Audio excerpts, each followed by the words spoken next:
नमस्कार. Hello doctor या कार्यक्रमामध्ये मी डॉक्टर शीतल सुरेश विस्पुते आपलं सगळ्यांचं मनापासून स्वागत करते.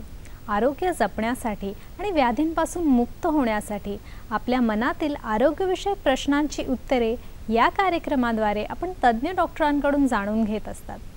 सध्या आदान काळ म्हणजे उत्तरायण आहे. आदानम पुनरग्न्यम म्हणजेच अग्निगुण प्रधान असा हा काळ आहे. शिशिर, वसंत व ग्रीष्म या उत्तरोत्तर उष्ण ऋतूंचं या आदान काळामध्ये गणले जातात.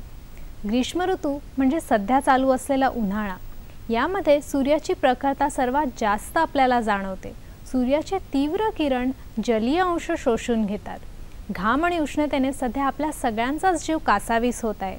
त्यासाठी आपण विशेष काळजीही घेतो. परंतु जे सोरायसिसचे रुग्ण आहे त्यांनी उन्हाळ्यामध्ये कशी काळजी घ्यावी, तसेच स्वतःला कसं जपावं असा प्रश्न त्यांच्या मनात येत असेल. या सर्व शंकांचं निरसन आज आपण आपल्या चर्चेत करणार आहोत. आजचा आपला विषय आहे उन्हाळ्यामध्ये सोरायसिसच्या रुग्णांनी घ्यावयाची काळजी आणि आपल्याला मार्गदर्शन करणार आहेत डॉक्टर R.S. सोनवणे. नमस्कार डॉक्टर, कार्यक्रमामध्ये आपलं स्वागत आहे. Doctor R.S. सोनवणे यांनी MD इन होमिओपॅथी ही पदवी संपादन केली आहे. तसंच सोरायसिस व होमिओपॅथिक उपचार यामध्ये फेलोशिपसुद्धा संपादन केलं आहे. तसंच नॅशनल इन्स्टिट्यूट ऑफ कॅलकटा या नामांकित संस्थेतून त्यांनी विशेष प्रशिक्षण घेतलं आहे. गेली 27 वर्ष ते होमिओपॅथी व सोरायसिसवरील उपचार यामध्ये विशेष संशोधन करत आहेत. आजपर्यंत 15,000 सोरायसिसच्या रुग्णांवर त्यांनी उपचार केले आहेत. जुलै 2014 मध्ये पॅरिस येथे झालेल्या आंतरराष्ट्रीय होमिओपॅथिक परिषदेत त्यांना पेपर प्रेझेंट करण्यासाठी निमंत्रित करण्यात आलं होतं. मुंबई, पुणे येथे त्यांचे क्लिनिक्स असून नाशिक येथेही त्यांची सेवा उपलब्ध आहे. तर प्रेक्षक हो, आपल्यालाही डॉक्टरांना अनेक प्रश्न विचारायचे असतील आणि त्यासाठी आपल्याला लागणार आहेत आमचे दूरध्वनी क्रमांक. ते काय आहेत ते पाहूया. 24908050 आणि 24988050. मुंबई बाहेरील प्रेक्षकांसाठी STD कोड आहे 022. या क्रमांकावर संपर्क साधून आपणही आमच्या कार्यक्रमात सहभागी होऊ शकतात. जास्तीत जास्त फोन घेण्याचा आम्ही या कार्यक्रमामध्ये प्रयत्न करत असतो. परंतु कृपया फोन करताना आपल्या TV संचाचा आवाज कमी ठेवावा, जेणेकरून आपला प्रश्न आम्हाला स्पष्ट ऐकू येईल. तसेच प्रश्न विचारताना तो आजच्या विषयाला अनुसरून थोडक्यात आणि सलग विचारावा. तसंच कार्यक्रमाच्या अंती आणि दुसऱ्या विश्रांतीनंतर आम्ही आपल्याला दाखवणार आहोत आजच्या तज्ज्ञ डॉक्टरांशी थेट संपर्क साधण्यासाठी त्यांचा पत्ता, दूरध्वनी क्रमांक आणि वेबसाईट ॲड्रेस. तेव्हा आपला कागद आणि पेन तयार ठेवावा किंवा आपण मोबाईलच्या कॅमेराद्वारे सुद्धा स्क्रीनचा फोटो काढू शकतात आणि तो सेव्ह करू शकतात. तर प्रेक्षक हो, वळूया आजच्या चर्चेकडे. डॉक्टर, कार्यक्रमात पुन्हा एकदा आपलं स्वागत आहे. आजचा आपला विषय आहे उन्हाळ्यासाठी सोरायसिस रुग्णांनी घ्यावयाची काळजी. पण जसं आपण बघतो दरवेळी आपल्याकडे नवीन नवीन प्रेक्षक जोडले जातात, तर त्यांच्यासाठी आपण पुन्हा एकदा सांगा की सोरायसिस म्हणजे नक्की काय? सोरायसिस हा एक त्वचा विकार आहे.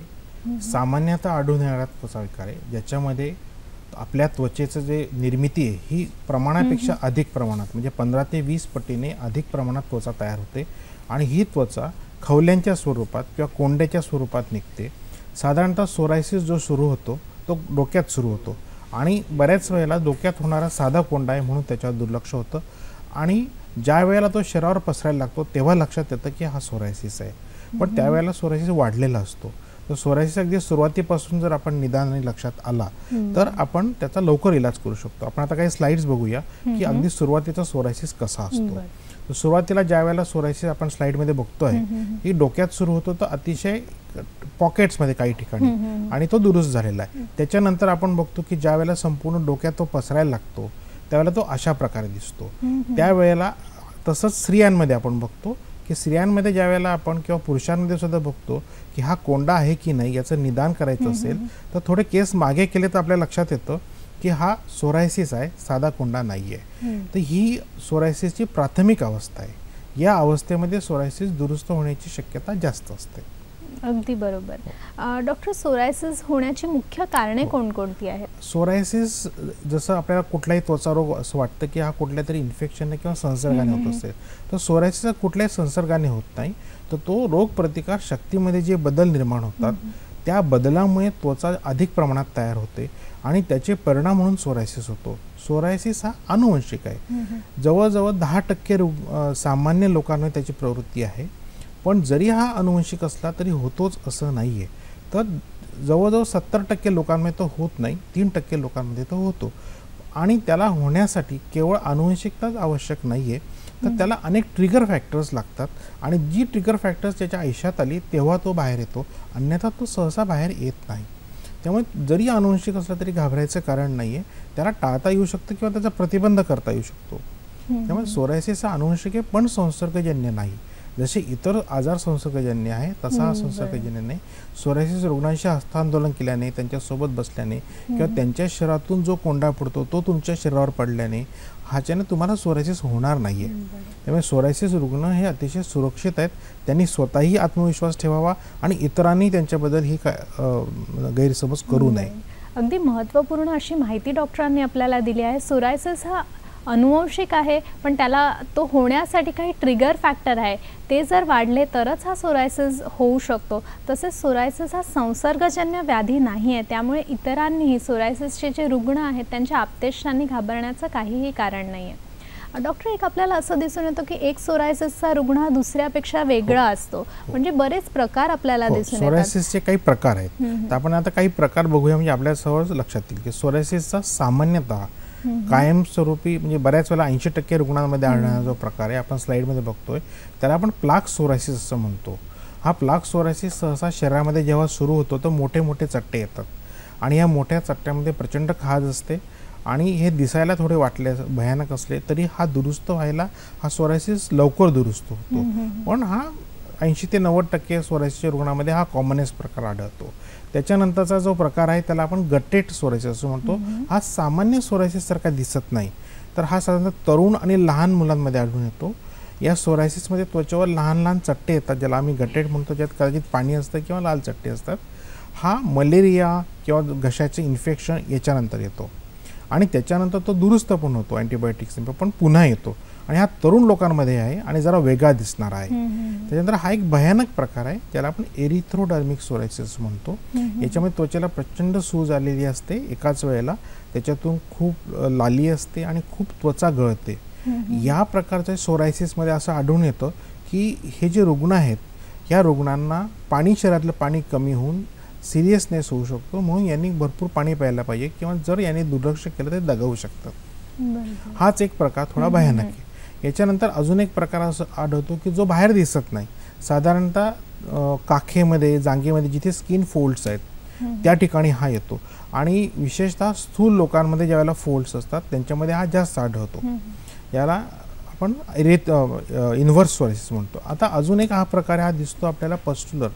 पस आहे पण याच्यामध्ये पू होतो असं नाही आहे आणि जो पू होतो तो जो पू आहे तो स्टराईल पू असतो, त्याच्यामध्ये कुठल्याही प्रकारचं जंतू किंवा व्हायरसेस नसतात. अचानक ताप येतो, ताप आल्यावर शरीरावर फोड येतात, फोड येऊन त्याच्यामध्ये पांढरे किंवा पिवळ्या रंगाचा पू येतो आणि हा रुग्णसुद्धा पहिल्या प्रकाराप्रमाणे सिरियस होऊ शकतो. पण आपण बघतोय होमिओपॅथीने हे रुग्णसुद्धा दुरुस्त होतात आणि हा साधारणतः 21 दिवसामध्ये दुरुस्त झालेला पेशंट आहे. त्याच्यानंतरचा जो प्रकार आहे तो सामान्यतः तळहात आणि तळपायाचा सोरायसिस. तर तळहात आणि तळपायाचा सोरायसिस इतर सोरायसिसपेक्षा त्रासदायकही असतो आणि त्याला वेळ पण लागतो.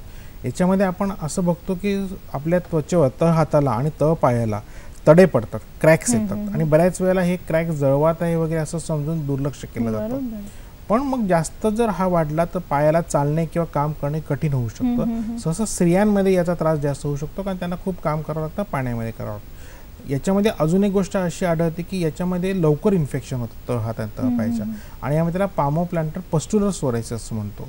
त्यामुळे या लोकांनी याची काळजी घ्यायला पाहिजे, माती किंवा संसर्गजन्य पदार्थापासून लांब व्हायला पाहिजे, त्याच्यातून सेकंडरी इन्फेक्शन होऊ शकतं. त्याच्यानंतर सोरायसिस आपल्याला असं आढळतं की तो नखांमध्ये पण होतो. हा नखांचा सोरायसिस आहे. नखांमध्ये जेव्हा सोरायसिस होतो ते नख पिवळे किंवा काळे होतात, ओबडधोबड होतात आणि त्या ठिकाणी नख तुटतात किंवा नष्ट होतात. हा नखांचा सोरायसिस आहे. आपल्याला अजून एक असं आढळून येते की जसा सोरायसिस नखांमध्ये होतो तसा काही काळाने तो सांध्यांवर पण जातो. ज्या वेळेला सोरायसिस सांध्यांवर जातो त्याला सोरायटिक आर्थरायटिस होतो. आणि सोरायटिक आर्थरायटिस हे सोरायसिसमधलं एकमेव असं लक्षण आहे किंवा एकमेव कॉम्प्लिकेशन आहे की जे सिव्हिअर आहे. अदरवाईज सोरायसिसने लोक त्यांचं आयुष्य चांगल्या प्रकारे गतीत करू शकतात, पण ज्यावेळेला आर्थरायटिस होतो त्यावेळेला मात्र सोरायसिसच्या रुग्णांना त्यांचे हातापायाचे सांधे हे सूज येते, त्यांना ती वाकडी होऊ शकतात जसं आपण या रुग्णामध्ये बघितलेलं आहे.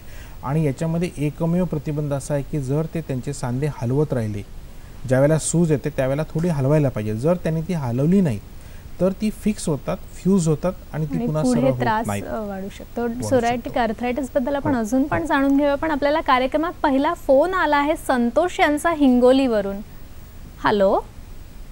हां मॅडम, संतोष आगाव बोलतो हिंगोलीवरून. हां बोला, आपला प्रश्न विचारा संतोषजी. माझं वय 26 वर्ष आहे. हां, मला सोरायटिक आर्थरायटिस आहे. बरोबर. तर दोन महिन्यापूर्वी माझे नख पूर्ण अशी वर झाले होते, तर ते ॲलोपॅथीच्या औषधानं पूर्ण बरे झाले. हां हां. परंतु आता जे गुडघ्याच्या खाली दोन्हीकडून जे पाय आहेत ना त्याच्यावर खूप खाज येते आणि लालसर चट्टे उमटतात. कधीपासून हा त्रास आहे आपल्याला? ते खाद्याचा त्रास आता 2 महिन्यापासून सुरू झालाय. आणि सांध्यांचा कधीपासून आहे आर्थरायटिस? सांध्यांचा त्रास जवळपास 3 वर्षापासून आहे. 3 वर्षापासून. ठीक आहे संतोषजी, आपला प्रश्न आमच्यापर्यंत पोहोचला आहे, त्याचं उत्तर आपण घेऊ. काय सांगणार सर? आता या केसमध्ये आपण असं बघतो की बऱ्याच वेळेला आर्थरायटिस पहिल्यांदा होतो आणि मग सोरायसिस होतो. तर यांना आपण असं बघितलंय की आणि या वेळेला निदान करणं कठीण असतं. तर त्यांच्या सोरायसिसचा आर्थरायटिस जेव्हा सुरू होतं त्यावेळेला आम्ही सगळ्या आर्थरायटिसच्या टेस्ट ज्यावेळेला निगेटिव्ह येतात त्यावेळेला सोरायटिक आर्थरायटिसची शक्यता असते, कारण तशी याची वेगळी काही याची टेस्ट नाही आहे. आणि सोरायसिसच्या आर्थरायटिस आहे आणि त्यासोबत सोरायसिसचे स्पॉट आहे, त्यावेळेला आपण त्यांना सोरायटिक आर्थरायटिस म्हणतो. यांचं वय 26 आहे, हे तरुण आहेत आणि यांनी काळजी ही सोरायसिसपेक्षा सोरायटिक आर्थरायटिसची घ्यायला पाहिजे. जसं मी प्रश्नामध्ये सांगितलं की त्यांनी हलके व्यायाम करायला पाहिजे. हलके व्यायाम याच्यासाठी की त्यांनी जर हेवी व्यायाम केले त्यांचे सांधे ऑलरेडी सुजे नष्ट होतील. तर त्यांनी सगळे हात जे हलवायला पाहिजे, जशी बोटं आहेत उदाहरणार्थ, ही बोटांचा सगळा पूर्ण व्यायाम असा करायला पाहिजे. जर हे बोटं म्हणजे विशेषतः हातापायाच्या बोटांमध्ये जास्त सोरायटिक आर्थरायटिस होतो आणि ती मग वाकडी होतात, मग त्यांना हालचाल करता येत नाही, हाताने आपण जास्त करतो. म्हणून त्यांनी कायम हलके आणि सगळे सांधे हलवण्याचे व्यायाम केले पाहिजे. ज्या दिवशी त्यांनी सांधे हलवणं बंद केलं तर त्यांचा सांधा लॉक होईल. उपचारला वेळ लागेल, पण जोपर्यंत उपचार होतो तोपर्यंत त्यांनी व्यायाम करायला पाहिजे. त्यांनी जास्त धावणे, पळणे, उड्या मारणे हे व्यायाम करायला नको, कारण थोडीफार सूज त्यांच्या सांध्यांना असेल ते त्यांना त्या ठिकाणी इजा होऊ शकते. पण हलके हलके व्यायाम त्यांनी करायला पाहिजे, किंवा स्विमिंग हा खूप चांगला व्यायाम आहे, हा पण त्यांनी करायला पाहिजे आणि योग्य उपचार घ्यायला पाहिजे. आता त्यांच्या याच्यात एक गोष्ट अशी आहे की त्यांना सोरायटिक आर्थरायटिस नंतर सोरायसिस झालेला आहे. तर होमिओपॅथीमध्ये आम्ही असं म्हणतो की ज्या वेळेला त्वचेवर सोरायसिस आहे तोपर्यंत सांधे सुरक्षित आहे. तर निसर्गतः ही चांगली रिॲक्शन त्यांना आलेली आहे. त्यांनी जर ट्रीटमेंट घेतली तर ते दुरुस्त होऊ शकतात या स्टेजला. अगदीच नक्की. आणि त्यांचं वय पण फार कमी आहे, तर कुठेतरी सांध्यांची जी व्यायाम आहे ते पण आपण चालू ठेवायला हवं. डॉक्टर, आज आपला विषय उन्हाळ्यामध्ये सोरायसिस रुग्णांनी घ्यावयाची काळजी याबद्दलचा आहे. तर सर्वप्रथम माझा त्याबद्दलचा असा प्रश्न आहे की सूर्यप्रकाश हा सोरायसिसच्या रुग्णांसाठी कितपत फायदेशीर आहे? साधारणतः आपण असं बघतो की सोरायसिस हा हिवाळ्यात वाढतो आणि उन्हाळ्यात कमी होतो. त्यामुळे बऱ्याच रुग्णांना जसा उन्हाळा येतो तर बरं पण वाटतं. आणि सूर्यप्रकाश हा सोरायसिस रुग्णांना फायदेशीर आहे. सूर्यप्रकाशामुळे काय होतं, सूर्यप्रकाशात जे अल्ट्राव्हायोलेट रेज असतात त्याच्यामुळे त्वचेची जी पुनर्निर्मिती वाढलेली आहे, पुनरुत्पादन वाढलेलं आहे ते कमी होतं, म्हणजे सोरायसिस कमी होतो. त्याप्रमाणे त्वचेच्या ज्या जखमा आहेत त्या सूर्यप्रकाशामुळे त्या सावयाला सुरुवात होते, ते दुरुस्त होतात. त्यामुळे सोरायसिस रुग्णांना सूर्यप्रकाश फायदेशीर आहे. पण कधी कधी अतिउत्साहाने फायदेशीर म्हणून आपण एखादी गोष्ट खूप जास्त घेतो किंवा घेताना काही काळजी घेत नाही तर उलटही होऊ शकतं, त्याचा त्रासही होऊ शकतो. आजचा कार्यक्रम आपण याच्यासाठी घेतो आहे की सोरायसिस रुग्णांनी उन्हाळ्यात काय काळजी घ्यायची आणि उन्हामध्ये किती वेळ कसं हे करायचं. त्यामुळे त्यांनी विशिष्ट पद्धतीने जर सूर्यप्रकाशाचा फायदा घेतला तर त्यांना फायदा होऊ शकतो. पण जर त्यांनी काही गोष्टी किंवा काही काळजी नाही घेतली तर तो नुकसानही होऊ शकतं. ही एक वॉर्निंग पण आहे. जसं सूर्यप्रकाश फायदेशीर आहे तसं तो अपायकारक पण ठरू शकतो. कार्यक्रमात आपल्याला अजून एक फोन आला आहे सुभाष मस्के यांचा वाशिमवरून. हॅलो. हॅलो. नमस्कार सुभाषजी, आपला प्रश्न विचारा. माझा प्रश्न असा आहे मॅडम, माझ्या डोक्यामध्ये असे खाज खूप राहते आणि असे बारीक बारीक असा थोडे येतात आणि असा कोंडा होते. आपल्याला सोरायसिस आहे असं काही निदान कोणी केलं आहे का? नाही, असं म्हणजे मी त्वचा डॉक्टरकडे गेलो होतो, पण ते त्यांनी असं औषध काही दिलं तर थोडा आराम पडते, पण परत त्यांनी सांगितलं की हे नेहमीच राहणार आहे असं. तुमचं वय किती आहे? माझं 50 वर्ष आहे. बरं, आपला प्रश्न आमच्यापर्यंत पोहोचला आहे, याचं उत्तर आपण नक्कीच जाणून घेऊया. पण आता वेळ झाली आहे एका छोट्याशा विश्रांतीची. कुठेही जाऊ नका, पाहत राहा कार्यक्रम हॅलो डॉक्टर.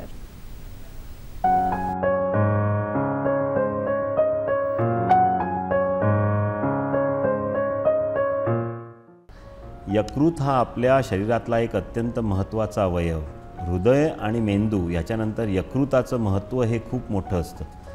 सर्वसाधारणपणे यकृताची कॅपॅसिटी आपली खूप चांगली असते. जवळजवळ जेव्हा 90% यकृत खराब होतं तेव्हाच आपल्याला यकृत खराब झाल्याची सगळी लक्षणं दिसायला लागतात. मग त्याच्यामध्ये हिपॅटायटिस सी, हिपॅटायटिस बी असे इतर आजारही याच्यामध्ये असतात, ज्याच्यामुळे लिव्हर खराब होऊ शकतं. एकदा लिव्हर खराब झालं की त्याच्यामुळे आपल्याला मग कावीळ होऊ शकते, पोटामध्ये पाणी होऊ शकतं, आपल्या शरीराला खाज येऊ शकते आणि मग आपल्याला शरीरामध्ये बाकीच्या सगळ्या ज्या सिस्टीम्स आहेत म्हणजे किडनी किंवा हृदय किंवा ब्रेन ह्याच्यावर त्याचा परिणाम होतो. लोक कोमामध्ये पण जाऊ शकतात. हे जर आपल्याला टाळायचं असेल तर आपण एकतर दारू कमी किंवा न घेतलेलीच बरी. याच्या व्यतिरिक्त चरबी कमी करण्यासाठी रोजचा योग्य पद्धतीने केलेला व्यायाम, समतोल आहार आणि तुमची जीवनशैली जर तुम्ही चांगली केली तर यकृतामधल्या चरबीचं प्रमाण नक्कीच कमी होईल आणि त्याप्रमाणे यकृताच्या चरबीमुळे होणारे लिव्हरचे नुकसान हे नक्कीच आपल्याला टाळता येईल. या व्यतिरिक्त आपल्या रुग्णालयांमध्ये म्हणजे आता KEM रुग्णालयामध्ये लिव्हरसाठी एक वेगळा बाह्य रुग्ण विभाग आहे आणि त्यामध्ये दर सोमवारी आपल्या इथे तज्ज्ञ डॉक्टर असतात जे यकृतावरच्या सगळ्या आजारांवर एक विशेष प्रकारची तिथे आपण उपचार केले जातात. त्याचबरोबर KEM रुग्णालयामध्ये आपल्या यकृत प्रत्यारोपणाचाही आपला जो कार्यक्रम आहे तो चालू आहे. त्याचबरोबर बाकीच्या यकृतावर असलेले आजार आहेत त्याच्यावरही आपण चांगल्या पद्धतीने उपचार आपल्या रुग्णांना करू शकतो. त्याच्यामुळे जर आपण जीवनशैली आणि खाण्यावर आपला कंट्रोल ठेवला तर नक्कीच आपण यकृताचे विकार टाळू शकतो. विश्रांतीनंतर आपलं पुन्हा एकदा स्वागत आहे. दिनांक 15 मे हा जागतिक कुटुंब दिन म्हणून ओळखला जातो.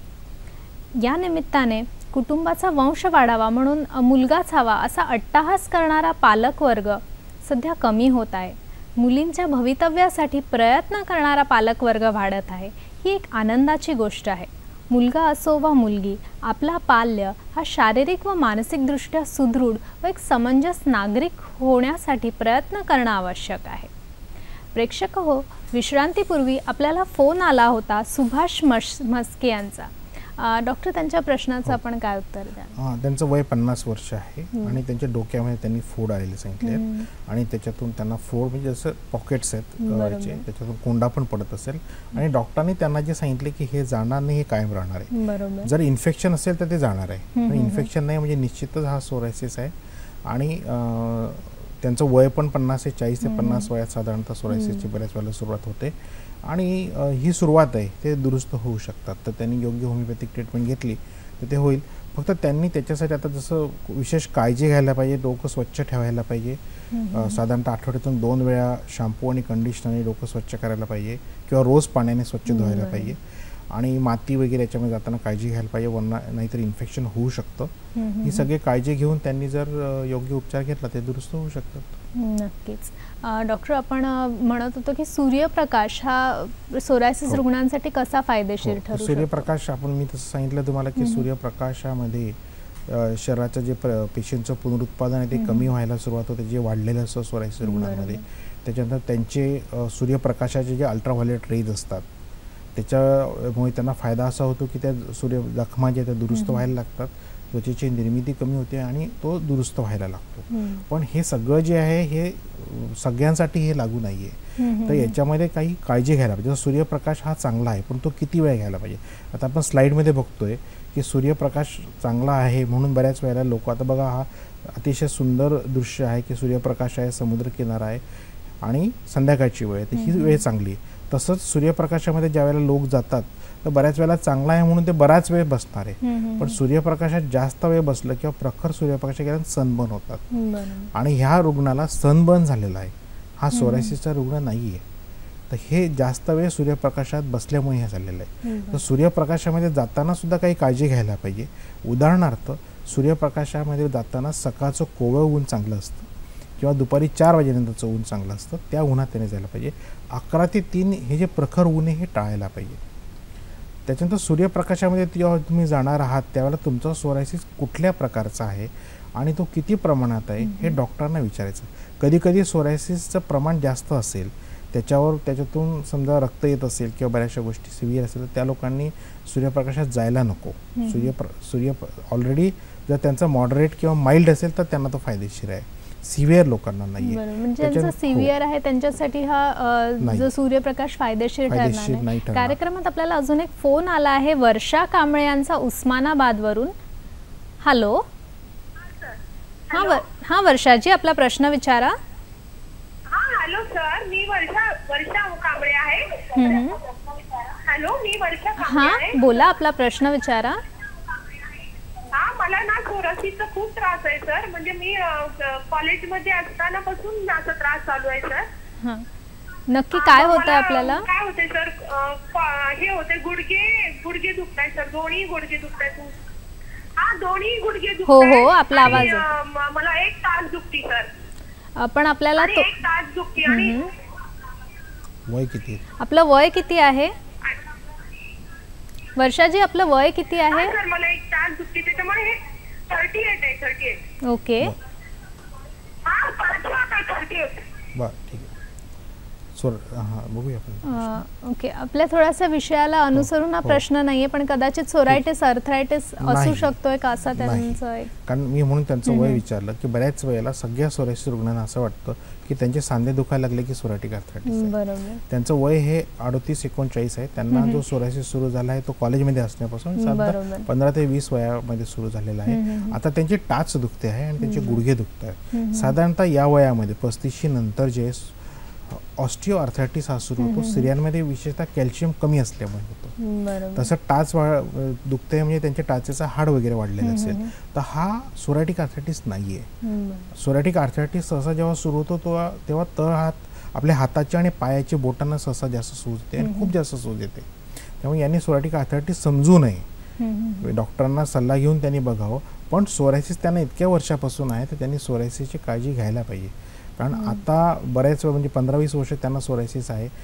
यापुढे सोरायटिक अर्थरायटिसची शक्यता आहे. कारण साधारणतः पूर्वी 10% रुग्णांमध्ये होतं, आता अलीकडे असं लेटेस्ट रिसर्च असं आहे की 40% रुग्णांमध्ये सोरायटिक अर्थरायटिस होण्याची शक्यता असते. त्यामुळे आता त्यांनी काळजी घ्यायला सुरुवात करायची म्हणजे त्यांना होणार नाही. नक्कीच. आपण बघत होतो की कोवळं ऊन हे कसं फायदेशीर ठरू शकतं? कोवळं ऊन हे याच्यामध्ये अल्ट्राव्हायोलेट रेज हे जे असतात हे सौम्य असतात, ते त्वचेला उपयोगी असतात, घातक नसतात. 11 वाजेनंतरचे जे ते घातक असतात. तर सूर्यप्रकाशात कोवळ्या ऊन बसायला पाहिजे, पण किती वेळ? तर जास्तीत जास्त 20 मिनिट. 20 मिनिटापेक्षा जास्त वेळ बसायला नको. त्याच्यामध्ये पण 20 मिनिट म्हणजे सुरुवात केल्यावर 20 मिनिट असं नाही करायचं, तर हळूहळू वाढवायचं. सुरुवातीला 2 मिनिट, 3 मिनिट, 5 मिनिट, 10 मिनिट.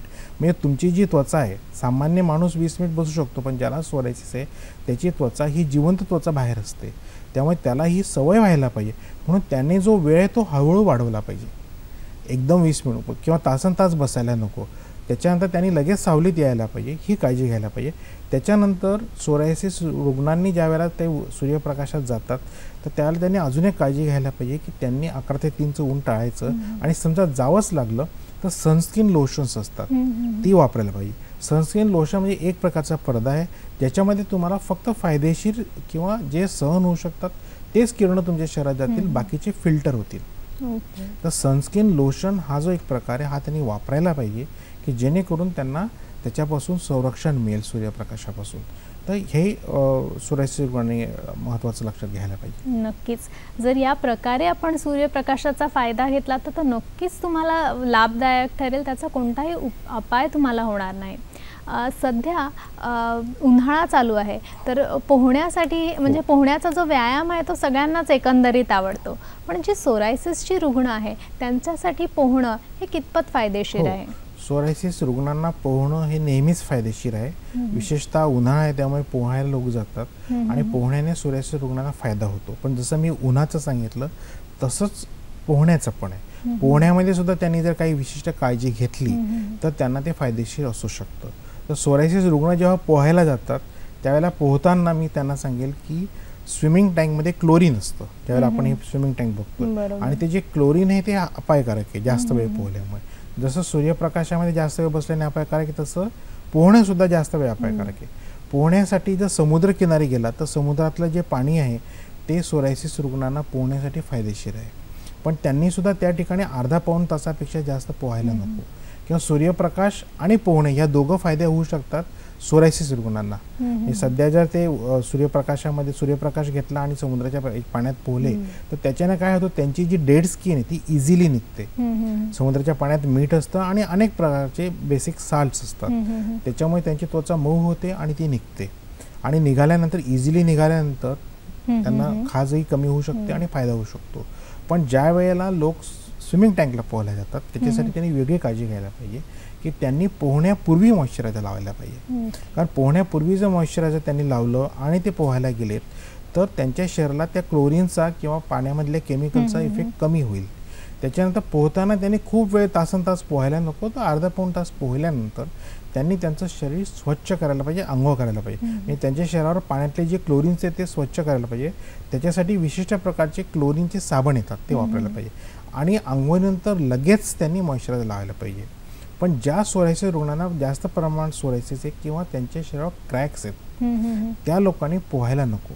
कारण त्या क्रॅक्समधून जे तडे गेलेले आहेत त्याच्यातून पाणी जाऊन इन्फेक्शन होऊ शकतो. म्हणून ज्यांना क्रॅक्स नाहीत त्यांनीच पोहायला जायचं आहे किंवा ज्यांना इन्फेक्शन आहे त्यांनी पोहायला जायला नको, ते इन्फेक्शन वाढू शकतं. म्हणून जसं मी सूर्यप्रकाशाबाबतीत सांगितलं तसं मी पोहण्याच्या बाबतीत पण सांगेन की पोहताना सुद्धा ही काळजी घ्या आणि याप्रमाणे तुम्ही घ्या, तुम्हाला फायदा होईल. निश्चितच जर या प्रकारे आपण काळजी घेतली तर निश्चितच आपण पोहण्याचा आनंद घेऊ शकतो. डॉक्टर, सोरायसिस रुग्णांमध्ये खाज ही भरपूर प्रमाणात असते, तर त्यासाठी काय काळजी घ्यायला हवी? आता सोरायसिसमध्ये सोरा या शब्दाचाच अर्थ इच असा आहे. आता आपण ही खाज आणि सोरायसिसमध्ये सगळ्यात महत्त्वाचा आणि सगळ्यात त्रासदायक काय असेल तर खाज. आणि ही खाज इतकी प्रचंड येते आणि खूप येते की ते रुग्ण कंट्रोल नाही करू शकत. आणि कधी कधी मी आता ही स्लाईड दाखवतो, इतकी खाज येते की ते कंगवा, चाकू असे पदार्थ वापरतात, असे वस्तू वापरतात आणि ती त्वचा काढायचा प्रयत्न करतात. पण ही अतिशय चुकीचं आहे की ज्या ज्या वेळेला खाज येईल त्याच्यासाठी काही उपाय आहेत. जर त्यांनी खाज टाळली, खाज केव्हा येते की ज्या वेळेला तुमच्या शरीरामध्ये सोरायसिसचे केमिकल सिक्रेट होतात आणि त्यावेळेला तुम्हाला असं जाणवणार किंवा तुमच्या शरीरामध्ये जी त्वचा आहे ती डेड स्किन जी आहे ती ज्या वेळेला वेगळी व्हायला करते, म्हणजे त्वचेचे थर वेगळे होतात किंवा बाहेर पडायचा प्रयत्न करतात, त्यावेळेला तुम्हाला खाज येणार आहे. तर त्यावेळेला तुम्ही जर नखाने ओरडण्याचा किंवा त्याला इजा करण्याचा प्रयत्न केला तर तुमचा सोरायसिस वाढणार आहे. तर त्यावेळेला सगळ्यात पहिल्यांदा वॉश करायची त्वचा. जर तुम्हाला खाज यायला तर खाजण्याच्या अगोदर वॉश करायची. वॉश करणं शक्य नसेल तर आईस म्हणजे थंड पाण्याच्या पट्ट्या किंवा बर्फ त्याच्यावरून फिरवा. बर्फ फिरवल्याने काय होईल, ती गार होणार आहे आणि त्वचा तुमची जी खाज कमी होणार आहे खाजण्यापेक्षा. किंवा जर तुम्हाला खाज अगदी अनावर होत असेल तर खाजू नका, हलक्या हाताने चोळा. आणि जर तुम्हाला 10-15% बरं वाटलं तर स्वतःच्या मनाने कंट्रोल करा, पुन्हा खाजवू नका. ती खाज 5 मिनिटांनी परत कमी होणार आहे. पण जर तुम्ही शेवटपर्यंत खाजवत राहिला, रक्त काढेपर्यंत खाजवत राहिलात तर ती पुन्हा लवकर येणार आहे आणि तुम्हाला इजा होऊन परत तुमचा सोरायसिस वाढणार आहे. निश्चितच जर आपण सोरायसिस ते तुम्ही स्वतः प्रयत्न करून जर केलात तर ती खाज कमी होऊ शकते. अगदी बरोबर. कार्यक्रमात आपल्याला फोन आला आहे शशिकांत यांचा उस्मानाबादवरून. Hello hello hello Shashikant ji. Hello hello. हां शशिकांत जी, आपला प्रश्न विचारा. माझा प्रश्न आहे की सोरायसिस हा नेमकं कशामुळे होतो? बरोबर. सोरायसिस हा कशामुळे होतो? आणि ठीक आहे, आपला प्रश्न आमच्यापर्यंत पोहोचला. पूर्णपणे बरा होऊ शकतो का? बरं, अजून काही प्रश्न आहे आपल्याला? ठीक आहे शशिकांतजी, आपला प्रश्न आमच्या संसर्गजन्य आहे का? ओके. ठीक आहे शशिकांतजी, आपला प्रश्न आमच्यापर्यंत पोहोचला आहे. सोरायसिस संसर्गजन्य आहे का, याचं उत्तर आपण आधीच दिलं आहे की सोरायसिस हा संसर्गजन्य आजार असा नाही आहे. कारणे तर पूर्णपणे बरा होऊ शकतो का, असा त्यांचा प्रश्न. कारण सांगितलं मी म्हटलो की अनुवंशिक आहे आणि त्याला ट्रिगर फॅक्टर्सची आवश्यकता असते, त्याच्यानंतर तो बाहेर येतो. अन्यथा तो लेटंट स्टेजमध्ये म्हणजे बरेच जे 100 रुग्णांना सोरायसिसची प्रवृत्ती आहे त्यातल्या फक्त 30% रुग्णांना सोरायसिस होतो. 70% रुग्णांमध्ये तो असतो प्रवृत्ती बाहेर येत नाही. तो बाहेर का येत नाही याचं कारण असं आहे की काही ट्रिगर फॅक्टर्स, जर तुम्हाला माहिती असेल की तुमच्या फॅमिलीमध्ये कुठे सोरायसिस आहे तर तुम्ही तसा प्रतिबंध करू शकता. तर सोरायसिसचं कारण हे निश्चितच आनुवंशिक आहे, पण त्यासाठी काही ट्रिगर फॅक्टर जसं मानसिक ताणतणाव आहे किंवा आपण अजून काही स्मोकिंग आहे, अल्कोहोल आहे, ह्या बऱ्याचशा किंवा मॉडर्न लाईफ आहे याच्यामुळे सोरायसिसचं प्रमाण वाढलं आहे. जर तुम्ही तुमचं आरोग्य व्यवस्थित ठेवलं तर तुम्हाला सोरायसिस होण्याची शक्यता कमी आहे. आपण हा कार्यक्रम याच्यासाठी घेतो की सोरायसिसचा प्रतिबंध करावा. त्याने दुसरा प्रश्न विचारला की सोरायसिस दुरुस्त होतो का. तर सोरायसिस तुम्ही कुठल्या स्टेजला येतात त्याच्यावर आहे. होमिओपॅथीमध्ये निश्चितच त्याच्यावर चांगले उपाय आहेत, पण तुम्ही विशिष्ट किंवा कमी स्टेजमध्ये किंवा योग्य वेळी आलात तर निश्चितच सोरायसिस होमिओपॅथीने दुरुस्त होतो. आपण अशा अनेक केसेस दाखवतो पण. अगदी बरोबर. मला वाटतं त्यांच्या प्रश्नाचं उत्तर त्यांना नक्कीच मिळालं असेल. पण कार्यक्रमात आता वेळ झाली एका छोट्याशा विश्रांतीची. विश्रांतीनंतर आपण बघणार आहोत आजच्या डॉक्टरांशी थेट संपर्क साधण्यासाठी त्यांचा पत्ता आणि दूरध्वनी क्रमांक. तेव्हा आपला कागद, पेन आणि मोबाईल कॅमेरा तयार ठेवावा. आता घेऊया एक छोटीशी विश्रांती. पाहत रहा सह्याद्री वाहिनी.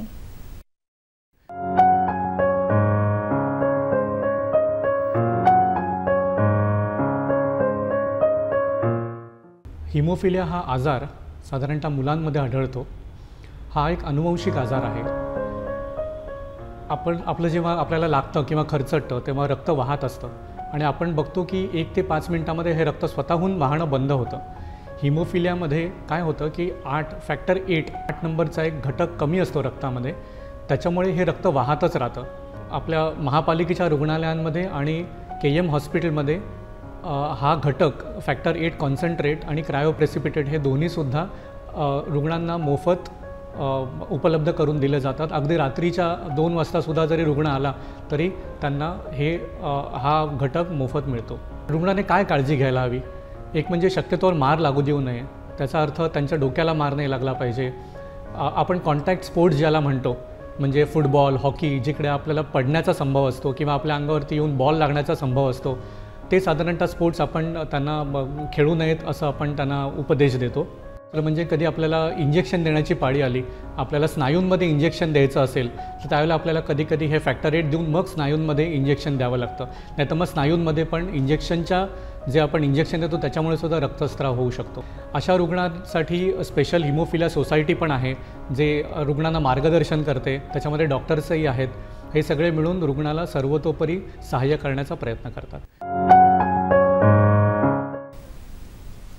विश्रांतीनंतर कार्यक्रमामध्ये आपलं पुन्हा स्वागत आहे.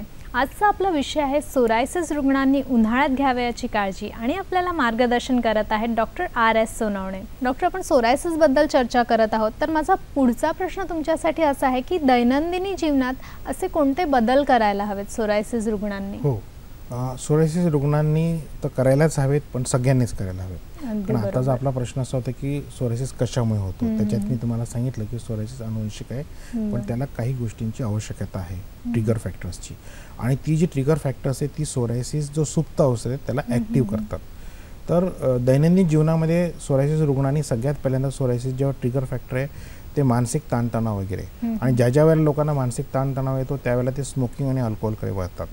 तर ही आपण स्लाईड बघतोय की सगळ्यात अलीकडे सोरायसिस वाढायचं प्रमाण ह्या 2 गोष्टी आहेत की स्मोकिंग आणि अल्कोहोल. 10% सामान्य लोकांमध्ये सुद्धा सोरायसिसची प्रवृत्ती आहे, त्यांना अनुवंशिकता नसली तरी. पण म्हणून यांनी सगळ्या लोकांनी काळजी घ्यायला पाहिजे की ह्या 2 गोष्टी त्यांनी टाळायला पाहिजे, याच्यामुळे सोरायसिस वाढतो. त्याच्यानंतर सोरायसिस रुग्णांनी अजून काय काळजी घ्यायला पाहिजे? आता उन्हाळा आहे, तर सोरायसिस रुग्णांनी ज्या वेळेला घाम येतो, घामामध्ये मीठ असतं, त्यामुळे सोरायसिस जे आहे ते खाज वाढते आणि सोरायसिस त्याच्याने वाढू शकतो. म्हणून त्यांनी थंड राहायला पाहिजे. थंड राहायला म्हणजे फॅन आहे, एअर कंडिशनर आहे किंवा कूलर आहे, हे त्यांनी वापरायला पाहिजे विशिष्ट प्रमाणात. घाम आला असेल तर त्यांनी घाम पुसला पाहिजे. घाम पुसताना त्यांनी ओलं कापड वापरायला पाहिजे. वारंवार त्यांनी चेहरा धुवून साबण वगैरे वापरू नये, कारण साबण हे केमिकल आहे, वारंवार वापरल्याने किंवा पुन्हा जास्त वापरल्याने ते वाढू शकतात त्यांचे ड्रायनेस. म्हणून साध्या पाण्याच्या फडक्याने त्यांनी चेहरा धुवायला पाहिजे, थंड राहायला पाहिजे. त्याच्यानंतर उन्हामध्ये सुद्धा आपल्या शरीरातलं पाणी कमी होतं आणि हे जे पाणी कमी होतं हे भरून यायला पाहिजे, कारण उन्हामध्ये त्वचा कोरडी होते, पाणी कमी होतं, त्याच्याने परत सोरायसिस वाढू शकतो. म्हणून फळांचे रस, पाणी, सरबत या गोष्टी घ्यायला पाहिजे. आणि ज्या ज्या वेळेला तुम्ही उन्हाळ्यात पाणी पितात तर सगळ्यात महत्त्वाचं, शरीरातलं पाणी जर कमी झालं असेल तर केवळ पाणी पिऊन ते शरीरामध्ये ॲब्सॉर्ब होत नाही, तर पाण्यासोबत तुम्हाला ग्लुकोज आणि मीठ याची पण आवश्यकता असते, कारण घामातून तुमचं मीठ किंवा क्षार कमी होतात, त्याचीसुद्धा पूर्तता झाल्याशिवाय तुम्हाला त्या पाण्याचा उपयोग होत नाही. म्हणून फळांचा रस आणि निंबू सरबत, त्याच्यामध्ये चिमूटभर मीठ, या गोष्टी उन्हाळ्यामध्ये सगळ्यांनीच घ्यायला पाहिजे, ज्यामुळे त्यांच्या पाण्याचं शरीरातलं पाण्याचं संतुलन होईल. तर ही काळजी सोरायसिस रुग्णांनी पण घ्यायला पाहिजे. त्याच्यानंतर आपला आहार जो आहे तो समतोल ठेवायला पाहिजे. सोरायसिसमध्ये साधारणतः आपल्याला असं आढळून येतं की त्वचा गळत असते शरीरातले, आणि त्यासोबत शरीरातलं पाणी आणि प्रोटीन्स या 2 गोष्टी शरीरातल्या कमी होतात. जसं शरीराला प्रोटीन कमी होतं तुम्हाला अशक्तपणा किंवा निरुत्साह असं जाणू शकतो. म्हणून सोरायसिस रुग्णांनी आहारामध्ये प्रोटीन्स घ्यायला पाहिजे. त्याच्यानंतर क्षार म्हणून फळं, पालेभाज्या यांचे सूप घ्यायला पाहिजेत की त्याच्याने त्यांचे क्षार भरून येतील. या गोष्टी जर त्यांनी केल्या तर त्यांना सोरायसिस कमी पण होईल आणि लवकर दुरुस्त पण होतील. या सगळ्या गोष्टी त्यांनी काळजी घ्यायला पाहिजे. बरोबर. तसंच एक आहे की दैनंदिनी जीवनातला एक भाग म्हणजे रोज करण्यात येणारी अंघोळ आहे, तर अंघोळ करताना काय काळजी घ्यायला? जसं आपण आता स्विमिंगचं म्हटलं, आंघोळीचं आता मी ते दाखवतो की आंघोळ, आता उन्हाळ्यामध्ये ज्या वेळेला आपल्याला आंघोळ करायची असते त्यावेळेला आपण भरपूर पाणी वापरतो, आणि जेवढं पाणी वापरतो बरं वाटतं, ते चुकीचं आहे. तर तुम्ही जास्त किंवा लांब शॉवर्स घेतले त्याच्याने तुमच्या शरीरातलं पाणी कमी होणार आहे, आणि जेवढं पाणी कमी होईल कोरडेपणा येईल. म्हणून त्यांनी पाणी प्रमाणात वापरलं पाहिजे. आणि आंघोळ करताना किंवा ज्यांच्याकडे टब असेल त्या टबमध्ये जर ते बसत असतील, सोक करत असतील, ते सुद्धा त्यांनी जास्त वेळ नाही, थोडा वेळ म्हणजे 15-20 मिनिट करायला पाहिजे. त्याच्यातसुद्धा त्यांनी इप्सम सॉल्ट येतं किंवा थोडं तेल, 1-2 चमचे तेल टाकायला पाहिजे त्याच्या, आणि त्याच्यात जर ते थोडा वेळ सोक केले किंवा त्याच्यात ते पडून राहिलेत तर त्याच्याने त्यांना फायदा होणार आहे. आंघोळीचं आहे. आंघोळ केल्यानंतर सगळ्यात पहिल्यांदा मी म्हणेल की नंतर आंघोळीनंतर ज्या वेळेला आपण होतो त्यावेळेला आपलं शरीर पुसतो, तर त्यावेळेला शरीर पुसायला नको, टिपायला पाहिजे. बऱ्याच वेळेला खरबरीत टॉवेल वापरून लोक घासतात, तर शरीर घासू नये, तर फक्त पाणी हे ॲब्सॉर्ब होईल हे बघावं, म्हणजे त्यांच्या त्वचेला इजा होणार नाही. आंघोळीनंतर मी आता स्लाईड दाखवतोय की त्यांनी एक मॉइश्चरायझर लावायला पाहिजे. आंघोळ केल्यानंतर तुमच्या त्वचेची जी छिद्र असतात ती ओपन होतात, आणि लगेच 3 मिनिटाच्या आत जर तुम्ही मॉइश्चरायझर किंवा कुठल्याही प्रकारचं तेल लावलं तर ती लॉक होणार आहे, ब्लॉक होणार आहे, म्हणजे तुमच्या शरीरातलं पाणी बाहेर जाणार नाही आणि बाहेरच्या वातावरणात तुमच्या शरीराला परिणाम होणार नाही. म्हणून हे जे मॉइश्चरायझर आहे हे तुम्ही आंघोळीनंतर 3 मिनिटाच्या आत लावायला पाहिजे. अजून एक असं आढळून येतं की लोक खूप कमी मॉइश्चरायझर लावतात, तर मी मराठीमध्ये म्हणेल की मॉइश्चरायझर चोपडायला पाहिजे, इतकं लावायला पाहिजे. भरपूर प्रमाणात सोरायसिस रुग्णांनी मॉइश्चरायझर लावायला पाहिजे. त्या ठिकाणी काटकसर करायला नको. हां, ते जास्तीचं लावलेलं जे मॉइश्चरायझर आहे, जे तेलकटपणा आहे, तो जर तुम्हाला वाटला की बाहेर जाताना तुमचे कपडे खराब होतील तर अर्धा तास तसंच राहू द्या, त्याच्यानंतर कोरड्या फडक्याने पुसून टाका. पण आंघोळीनंतर भरपूर मॉइश्चरायझर लावायला पाहिजे, त्याचा तुम्हाला फायदा होणार आहे. हे एक महत्त्वाचं आहे. पेट्रोलियम जेली हे जे आहे सगळ्यात चांगलं मॉइश्चरायझर आहे. अगदी बरोबर. आणि पोशाख त्यांचा कसा असला पाहिजे उन्हाळ्यासाठी? आता उन्हाळ्यासाठी विशिष्ट त्याच्यासाठी सुद्धा आपण उन्हाळ्यात काळजीमध्ये घ्यायच्या काळजीमध्ये सोरायसिस रुग्णाने काय पोशाख करावा, तर उन्हाळ्यामध्ये साधारणतः नॅचरल फायबर्स ही वापरायला पाहिजे. सिंथेटिक वापरायला नको, कारण सिंथेटिक फायबर्समधून हवा खेळती राहत नाही. सुती कपड्यांमधून हवा खेळती राहते. आणि कपडे हे लूज पाहिजेत, सैलसर कपडे पाहिजेत, टाईट कपडे नको. टाईट कपड्यांमुळे तुम्हाला घाम येणार आहे, त्वचा दाबली जाणार आहे आणि सोरायसिस वाढणार आहे. तर साधारणतः सैलसर सुती कपडे वापरायला पाहिजे, ज्याच्यामधून हवा खेळती राहील आणि तुमच्या त्वचेला फायदा होईल. हे कपडे त्यांनी वापरले तर त्यांना फायदा होईल. आणि टाईट पोशाख, जसं आता मी स्लाईड दाखवतोय, अलीकडे फॅशन आहे, जीन्स, टी शर्ट किंवा टाईट लायक्राज, ह्या गोष्टी टाळायला पाहिजेत. या गोष्टी म्हणजे उन्हामध्ये हे कपडे वापरायला नको, हे निषिद्ध आहेत. याची सुद्धा त्यांनी काळजी घ्यायला पाहिजे. नक्कीच. डॉक्टर, असं सांगितलं जातं व्यायाम हा सगळ्यांसाठी उत्तम आहे, पण जेव्हा आपण सोरायसिसबद्दल बोलत असतो तर ह्या रुग्णांसाठी हा कितपत फायदेशीर आहे किंवा त्यांनी करावा, तर त्याच्यासाठी काय नियम आहेत? सोरायसिस रुग्णांनी व्यायाम करायलाच पाहिजे, असं सगळ्यांनीच करायला पाहिजे. पण व्यायाम करताना अतिउत्साही लोक एकदम जिम जॉईन करतात, खूप व्यायाम करतात आणि मग एकदम ड्रॉप करतात. तसं नाही, व्यायाम हा मी नेहमी ॲडवाईस करतो माइल्ड टू मॉडरेट, म्हणजे पायी चालण्यापासून 3 ते 5 जो तुम्ही नेहमी करू शकतात आणि कायम करू शकतात असा व्यायाम करा. थोडंसं धावणं, पळणं या गोष्टीने. व्यायामाचे 2 फायदे असे आहेत की व्यायामामुळे तुमच्या संपूर्ण शरीराला सर्क्युलेशन होणार आहे, तुमच्या शरीरामध्ये रक्तप्रवाह होणार आहे, त्यामुळे तुमचे सांधे, तुमची स्किन ही सगळी लाईव्ह होणार आहे, त्याला रक्तपुरवठा होणार आहे. त्याच्यानंतर तुमचं मन प्रसन्न होणार आहे, तुमचे ताणतणाव कमी होणार आहे. तर व्यायामाचे हे सगळे फायदे, तुमचं हृदय स्ट्रॉंग होणार आहे, या गोष्टीने तुमची प्रतिकारशक्ती वाढणार आहे. सोरायसिसमध्ये तुमच्या प्रतिकारशक्तीचं संतुलन बिघडलेलं आहे, ते पूर्ववत येण्यासाठी सोरायसिस रुग्णांना व्यायामाची गरज आहे. व्यायामामध्ये जसं शारीरिक व्यायाम आहे तसं मी म्हणेल की मानसिक व्यायाम म्हणजे उत्कृष्ट व्यायाम म्हणजे योगासन, प्राणायाम हे सुद्धा सोरायसिस रुग्णांनी केलं पाहिजे. कारण शरीराच्या व्यायामासोबत मनाचंही शिथिलता किंवा मनाची शांती आवश्यक आहे, म्हणून या 2 प्रकारचे व्यायाम सोरायसिस रुग्णांनी केले पाहिजेत. निश्चितच शारीरिक आणि मानसिक संतुलन हे योग्य आणि व्यवस्थित असणं हे सर्वात गरजेचं आहे. आपल्याला अजून एक फोन आला आहे पांडुरंग यांचा अहमदनगरवरून. Hello hello. हां नमस्कार, आपला प्रश्न विचारा पांडुरंगजी. मॅडम मला सोरायसिस आहे. हां. गेल्या 3 वर्षापासून मला सोरायसिस आहे. बरोबर. कमरेपासून खाली मला सोरायसिसचा त्रास होतो, अंगावरती लाल डाग येतात आणि त्याच्यावरून पांढऱ्या कापल्या निघतात. हां हां. तर आयुर्वेदामध्ये मी त्याच्यावरती ट्रीटमेंट केली पण मला पूर्णपणे तो आजार बरा झालेला नाही माझा. तर या दैनंदिन जीवनात किंवा त्याच्यावरती मला उपचार हवा होता.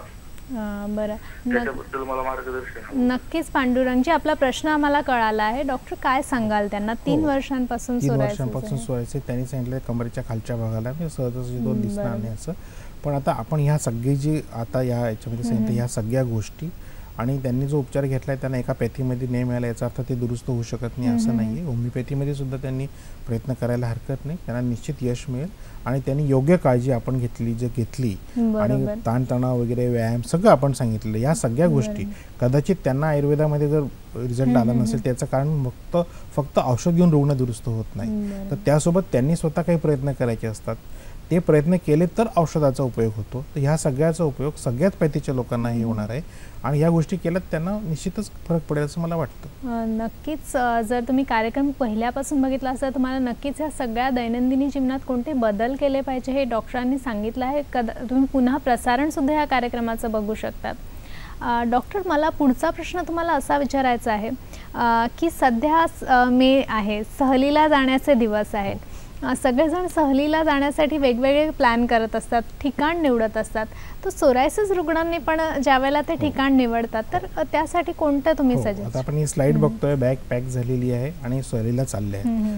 तर सहलीला सोरायसिस रुग्णांनी कुठे जायला पाहिजे? तर सोरायसिस रुग्णांनी सहलीला जाताना काळजी घ्यायला पाहिजे. अति थंड आणि अति उष्ण असे 2 ठिकाणं टाळायला हवीत. ज्या ठिकाणी कोरडं हवामान आहे, मॉडरेट आहे, समुद्र किनारा आहे, समुद्र किनारा आणि समुद्रातलं पाणी त्यांना फायदेशीर आहे. समुद्र किनाऱ्याच्या ठिकाणी अशा ठिकाणी गेले की जिथे टेम्परेचर मॉडरेट आहे, खूप जास्त नाही खूप कमी नाही, तर त्यांना फायदेशीर आहे. त्या ठिकाणी त्यांना सूर्यप्रकाशही मिळणार आहे, पाणी पण मिळणार आहे, या गोष्टी चांगल्या आहेत. सहलीला जाताना मी सांगेल त्या सगळ्या आजच्या ज्या काळजी आहे ही त्यांनी घ्यायला पाहिजे. या सगळ्या गोष्टी घेतल्यात तर त्यांना निश्चितच फायदा होईल आणि अशा ठिकाणी सहलीला जायला पाहिजे. सहलीला जाऊन त्यांचा मनाचा आनंद, मन प्रसन्न पण होईल. नक्कीच. पण फक्त ज्यांना जी फायदेशीर असे ठिकाणे त्या ठिकाणी गेला तर त्यांचा त्रासही वाढणार. कोकण वगैरे हे चांगल्या गोष्टी आहेत, कोकणात जायला हरकत नाही. नक्कीच. डॉक्टर, आपण होमिओपॅथीद्वारे सोरायसिस बरा करतो असं म्हणतो, तर नक्की होमिओपॅथिक उपचार कसे केले जातात? हो, आता होमिओपॅथिक उपचार पद्धती जी आहे ही मन आणि शरीर या दोघांवर काम करणारी आहे, केवळ शरीरावर किंवा बाह्य लक्षणांवर नाही. तर आम्ही असं बघतो की होमिओपॅथिक उपचार करताना सोरायसिस एखाद्या रुग्णाला 25व्या वर्षी, एखाद्याला 40व्या वर्षी, एखाद्याला 50व्या वर्षी सुरू झाला. याचं कारण असं की जन्मतः त्याच्या शरीरात प्रवृत्ती होती, पण एका विशिष्ट स्टेजला तो बाहेर आला. तो बाहेर येताना त्याच्या शरीरात काहीतरी बदल झाले आणि कारण निर्माण झाली आणि या कारणांचा विचार करून, जसं मानसिक ताणतणाव असतील, त्याच्या सवयी असतील, त्याचा स्वभाव आहे, त्याची अनुवंशिकता आहे, ह्या सगळ्या मन आणि शारीरिक लक्षणांना अनुषंगून एक औषध त्याला देण्यात येतं आणि त्याची जी प्रतिकारशक्ती आहे जी बिघडलेली तिला पुनर्प्रस्थापन, म्हणजे ज्या वेळेला तो निरोगी होता तिथपर्यंत आम्ही त्याला घेऊन येतो. म्हणजे त्याची अनुवंशिकता जीन्स दुरुस्त नाही होत, तर ज्या स्टेजला तो लॅटंट होता, सुप्तावस्थेत, तिथपर्यंत आम्ही त्याला परत नेतो. त्याला आम्ही म्हणतो रिस्टोरेशन ऑफ हेल्थ. आणि त्याचं जे काही आरोग्य आहे त्या आरोग्याच्या स्थितीपर्यंत आम्ही त्याला नेणार आहोत आणि त्या स्थितीमध्ये राहण्याचा त्याने प्रयत्न करायचा आम्ही त्याला मार्गदर्शन करणार आहोत. तर अशा प्रकारे आपण सोरायसिसला कुठल्याही बाह्य मलमाशिवाय अंतर्गत उपचाराने आपण त्याला दुरुस्त करतो. आणि आपले काही केसेस पण आपण बघूया. नक्कीच आपण पुढे केसेस पण बघूया. पण आपल्याला एक प्रश्न आला आहे राजेश कुलकर्णी यांचा नांदेडवरून. हॅलो. Hello madam. हां राजेशजी आपला प्रश्न विचारा. नमस्कार. मी नांदेडून बोलतो. मला 25 वर्षापासून सोरायसिस आहे पण सध्या कमी आहे, पण सोबत एक 5 वर्षापासून डायबिटीज सुद्धा आहे. तर याचा परिणाम डायबिटीजवर किंवा डायबिटीजच्या सोरायसिसवर होतो का? आपलं वय किती आहे? हॅलो. वय माझं 47 वर्ष आहे. त्यांना 25 वर्षांपासून सोरायसिसचा त्रास आहे, तर त्यांना आपण काय सांगा? हो, त्यांनी आज सांगितलं की 25 वर्षापासून सोरायसिस आहे पण आता सोरायसिस कमी आहे आणि त्यांना डायबिटीज झालेला आहे. तर असं आढळून आलं आहे की सोरायसिस जे रुग्ण आहेत त्यांना डायबिटीज, ब्लड प्रेशर, हार्ट ह्या आजारांची प्रवृत्ती इतरांपेक्षा जास्त असू शकते. आता जसं त्यांचं सोरायसिस कमी आहे पण डायबिटीस आहे, तर त्याने डायबिटीससाठी योग्य उपचार घ्यायला पाहिजे आणि डायबिटीस नियंत्रणात ठेवायला पाहिजे. त्यासाठी व्यायाम आणि आहार हे आवश्यक आहे. पण जर त्यांचा डायबिटीस नियंत्रणात नसेल तर सोरायसिस पुन्हा वाढू शकतो किंवा डायबिटीससोबत त्यांना इतरही आजार होऊ शकतात. त्यामुळे आजच्या कार्यक्रमात आपण जे जे सांगितलं ते त्यांनी जर केलं आणि डायबिटीसचा योग्य आहार, उपचार आणि व्यायाम केला तर त्यांचा तो डायबिटीसही नियंत्रणात होईल आणि सोरायसिसला त्यांना फायदा होईल. अगदी बरोबर. डॉक्टर आपण होमिओपॅथिक उपचाराबद्दल सांगत होता, तर ते कसे केले जातात? तर होमिओपॅथिक उपचारामध्ये आपण असं बघितलं की होमिओपॅथिक उपचार हे अंतर्गत उपचार आहेत ज्याच्यामध्ये पोटातून औषध देऊन आपण देतो आहे. आणि होमिओपॅथिक उपचारात आपल्याला असं आढळून येतं की सोरायसिस समजा आमच्याकडे जर रुग्ण आला असेल तर तो त्याची जी पहिली स्टेज असेल सोरायसिसची, समजा तो बाहेरून काही इतर औषधोपचार करून असेल किंवा बाह्य उपचार केले असतील तर होमिओपॅथिक उपचार अंतर्गत असल्यामुळे सोरायसिस पहिल्यांदा वाढू शकतो किंवा त्याच्या शरीरातली जी ओरिजिनल स्टेज आहे ती बाहेर येते. त्याच्यानंतर तो सोरायसिस कमी होणार आहे. पण बऱ्याच वेळेला सोरायसिस कमी झाल्यावर रुग्णांना असं वाटतं की एकदा आपण कमी झाला की हा झाला बरा, आपण पुन्हा होणार नाही. तर सोरायसिस पुन्हा होणार नाही असं नाही आहे. तर सोरायसिस पुन्हा होणार आहे, पण पुन्हा होताना तो पहिल्यापेक्षा कमी तीव्रतेत होणार आहे. साधारणतः आपण असं बघतो की बाह्य उपचार जे करतात लोक, लोशन्स वगैरे लावतात, तर सोरायसिस आता कमी आहे तर पुन्हा येताना जास्त, पुन्हा जास्त असं वाढत जातो.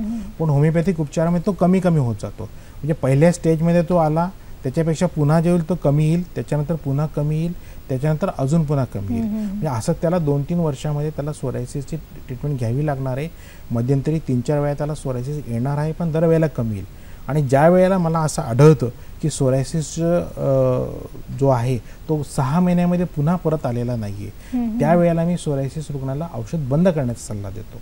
औषध बंद करून औषध न घेता 6 महिन्यांनी बोलवतो आणि औषध न घेताना 6 महिन्यांनी आला आणि त्याला जर सोरायसिस नाही झाला परत 6 महिने असं 1.5 वर्ष विना औषधाने जर त्याला सोरायसिस आला नाही तर मी निश्चित सांगतो की तुझा सोरायसिस बरा झालेला आहे, तो पुन्हा येण्याची शक्यता अतिशय कमी आहे. अगदी बरोबर. म्हणजे जर आपल्याला सोरायसिस झाला असेल किंवा सोरायसिस पुन्हा आला असेल आणि आपण जर त्या दरम्यान व्यवस्थित उपचार घेतले असेल तर घाबरण्याचं काहीही कारण नाही. पुढे होणारा सोरायसिस याची तीव्रता नक्कीच कमी झाली असेल. डॉक्टर आपण जसं सांगितलं तर सध्याच्या काळात जे आहे सोरायसिस वाढला आहे, याचं काय कारण आहे? हां, सोरायसिसमध्ये आपण ट्रिगर फॅक्टर्स बघितली आहेत की सोरायसिस पूर्वी 30 ते 40 वयोगटात होणारा आजार होता, पण अलीकडे सगळ्यात जास्त जो आजार आढळतो 20 ते 25 वयोगटात आढळतो आहे. सोरायसिस आता वाढायचं कारण म्हणजे पर्यावरण, आहार, व्यायामाची कमतरता आणि झोपेची कमतरता आणि ताणतणाव. आपण सगळ्या गोष्टींकडे आहार व्यवस्थित घेतो, व्यायामही करतो, पण झोप पूर्ण घेत नाही. आपल्या शरीराला जसा व्यायाम आणि आहार आवश्यक आहे तसं आपल्या शरीराला झोप पण आवश्यक आहे. पूर्ण झोप असेल, तुमचं मन शांत असेल आणि तुमची प्रतिकारशक्ती चांगली असेल तर लोकांनी झोपेकडे सुद्धा तेवढंच लक्ष द्यायला पाहिजे. या सगळ्या गोष्टींमुळे अलीकडे सोरायसिसचं प्रमाण वाढलेलं आहे. लहान मुलांमध्ये पण सोरायसिस होतो आहे. तर ह्या सगळ्या काळजी घेतल्या तर सोरायसिस प्रतिबंध होऊ शकतो. नक्कीच होऊ शकतं. कार्यक्रमात आता वेळ झाली आहे आपल्या आजच्या आरोग्य सल्ल्याची. आजचा आरोग्य सल्ला हा उन्हाळ्यात सोरायसिसच्या रुग्णांनी घ्यावयाच्या काळजीबद्दलचा आहे. सोरायसिस रुग्णांसाठी तसेच सर्वांसाठी फक्त कोवळं ऊन फायदेशीर आहे. तीव्र सूर्यप्रकाश त्वचेसाठी हानिकारक आहे. रोज कोवळ्या उन्हात फक्त 10 मिनिटं राहावं, याने खाज कमी होते. यानंतर उन्हात जाताना SPF 30 किंवा जास्त क्षमतेचं सनस्क्रीन लोशन लावूनच बाहेर पडावं. सुती, सैलसर, लांब बाह्यांचे व विशेषतः पांढऱ्या रंगाचे कपडे बाहेर जाताना घालावे. आहारात जलीय पदार्थांचं म्हणजे पाणीयुक्त पदार्थांचं सेवन जास्त करावं. प्रेक्षको, आजचा कार्यक्रम आपल्याला कसा वाटला हे आम्हाला नक्कीच कळवा. आपल्या प्रतिक्रिया पुढील पत्त्यावर आपण पाठवू शकतात. निर्माती हॅलो डॉक्टर, दूरदर्शन केंद्र, वरळी, मुंबई 400030. ईमेल ॲड्रेस आहे hellodoctor@gmail.com. डॉक्टर, सोरायसिसच्या अनेक रुग्णांवर आपण उपचार केले आहे, तर अशा काही विशेष केसेस आपण प्रेक्षकांना सांगू शकाल का? आता आपण मी स्लाइड्स दाखवतो. त्या केसेसमध्ये बघा, हा प्लांटर सोरायसिस आहे, तळ पायाचा, एकदम सिव्हिअर आहे, लहान मुलगा आहे. त्याच्यानंतर याच मुलाच्या हाताचे फोटो आहेत. हा पण प्लांटर सोरायसिस आहे. त्यानंतर हा एक विशेष रुग्ण आहे, हा एक लहान मुलगा आहे आणि याच्यामध्ये बघता सिव्हिअरिटी किती आहे. ही इतकी सिव्हिअरिटी आहे की याला म्हणजे कुठल्याही पॅथीने याला फरक पडला नव्हता. या स्टेजला तो माझ्याकडे आलेला आहे आणि त्यावेळेला आपण त्याला दुरुस्त केलेला आहे. त्याच्या हाताचे इव्हन अगदी त्याचे नखं पूर्ण नष्ट झाली होती, जसं आपण नखांचा सोरायसिस म्हणतोय. हा त्याचा चेहरा आहे. या चेहऱ्यामध्ये तुम्हाला दिसतंय नाही की हा पूर्ण दुरुस्त झालेला आहे आणि त्याचा पूर्ण शरीरावर तो सोरायसिस होता. तर अशा स्टेजेसमध्ये सुद्धा सोरायसिस दुरुस्त होऊ शकतो. अगदी बरोबर. असे जे रुग्ण आहेत ते आपल्या नक्कीच आपल्या प्रॅक्टिसमध्ये दैनंदिनी याच्यामध्ये दिसत असतील. डॉक्टर, माझा पुढचा प्रश्न तुम्हाला असा आहे की होमिओपॅथिक उपचार यशस्वी होण्यासाठी आवश्यक अशा कोणत्या बाबी आहेत? होमिओपॅथिक उपचार यशस्वी, होमिओपॅथी ही जी पॅथी आहे ही मनोकायिक म्हणजे तुमचं शरीर आणि मन या दोघं गोष्टींवर अवलंबून आहे. तर होमिओपॅथिक उपचार घेताना आम्हाला रुग्णाची बरीचशी माहिती घ्यावी लागते. तर रुग्णांनी माहिती देण्यापूर्वी किंवा डॉक्टरकडे येण्यापूर्वी किंवा डॉक्टर सगळ्यात पहिल्यांदा रुग्णाला मला काय काय माहिती पाहिजे ती देतात.